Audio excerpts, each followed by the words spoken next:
வணக்கம். நம்ம சேனலுக்கு தொடர்ந்து ஆதரவளித்துக் கொண்டிருக்கும் நல்ல உள்ளங்களுக்கு நன்றி. ஹெச் ராஜாவுக்கு 6 மாத சிறை தண்டனை அப்படின்னு சொன்ன உடனே நெட்டிசன்கள் மத்தியில் ஒரு பெரிய குதூகலம். தமிழக மக்கள் பெரும்பாலானவங்க இதை பெருசாக ஆதரிப்பாங்க.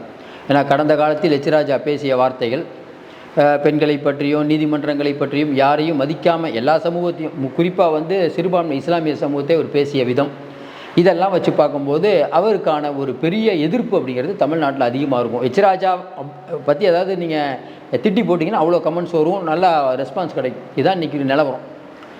இப்படிப்பட்ட சூழ்நிலை அவர் ஒரு 6 மாத சிறை தண்டனை எதுக்காக? பெரியார் சிலையை உடைப்பேன் அப்படின்னு சொல்கிறார்.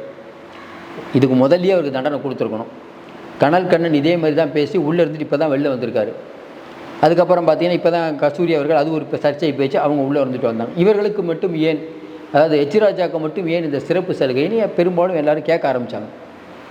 இப்போ சிறப்பு நீதிமன்றம் எம்பி எம்எல்ஏக்களுக்கு நடக்கக்கூடிய சிறப்பு நீதிமன்றத்தில் அவருக்கு 6 மாதம் தண்டனை கொடுத்த உடனே உங்களுக்கு தெரியும். தண்டனை கொடுத்தா அடுத்து என்ன நடக்குங்கிறது உங்களுக்கு தெரியும்.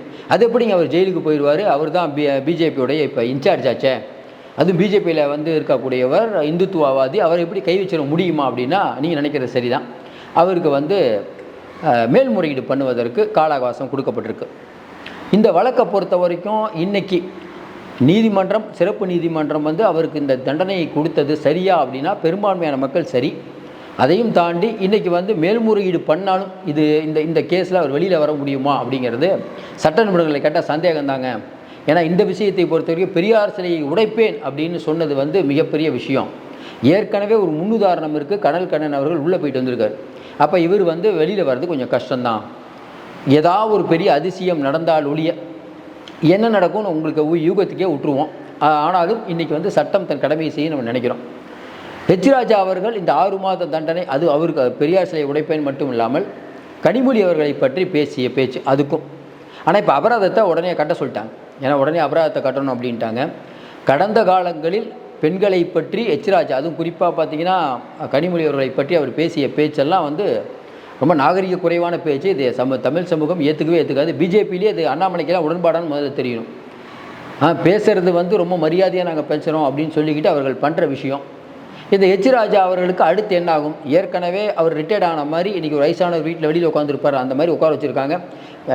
நம்ம அண்ணாமலை போனதுக்கு பிறகு பார்த்தீங்கன்னா அவருடைய நிலைமை பார்த்தீங்கன்னா ரொம்ப அதோகதி தான். சும்மா ஒரு இன்சார்ஜ். அதாவது நீங்கள் நிறைய சமூகங்களை இழிவாக பேசி நிறைய கடவுள்களை இழிவாக பேசி எல்லாத்தையும் பண்ணி ஒரு ஒரு பிஜேபியில் நான் தான் முட்டு கொடுக்குறேன்னு கொடுத்தீங்க. இன்றைக்கி ஒரு ஆளுநர் பதவி கடைசி வரைக்கும் கேட்டுட்ருக்காரு. ஆளுநர் பதவியாவது கொடுங்கன்னு கெஞ்சினார்.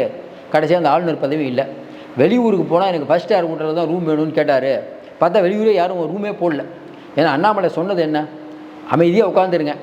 ஏன்னா அவரோட சேர்ந்து ஒரு 5 பேரை போட்டாங்க குழு. அந்த 5 பேர் ஒருத்தருக்கு ஒருத்தர் பிடிக்காது. அதாவது எது ஒரு தடவை கூட அந்த குழு கூடலை. நம்மை பொறுத்த வரைக்கும் ரொம்ப சந்தோஷம் தான். ஹெச் ராஜா இருந்தால் ரொம்ப சந்தோஷம்.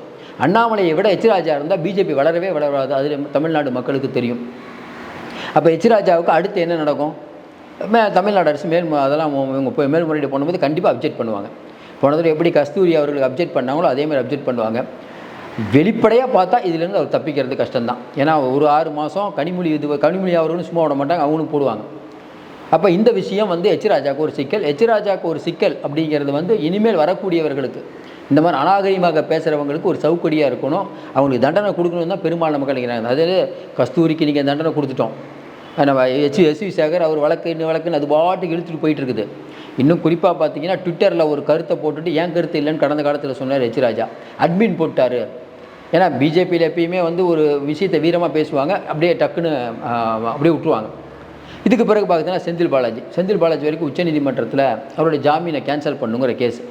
அதில் செந்தில் பாலாஜி அவர்கள் நாங்கள் பெயில் கொடுத்த உடனே நீங்கள் முதலமைச்சர் ஆகிட்டீங்க, அமைச்சர் ஆகிட்டீங்க, இது அங்கே இருக்கக்கூடிய சாட்சிகளை பாதிக்காதாங்கிற மாதிரி நீதிபதிகள் கேட்டிருக்காங்க.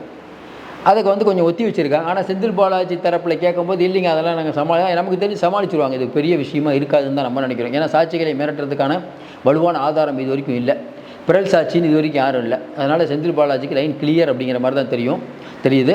நீதிமன்றம் என்ன தீர்ப்பு சொல்லுதோ தெரில.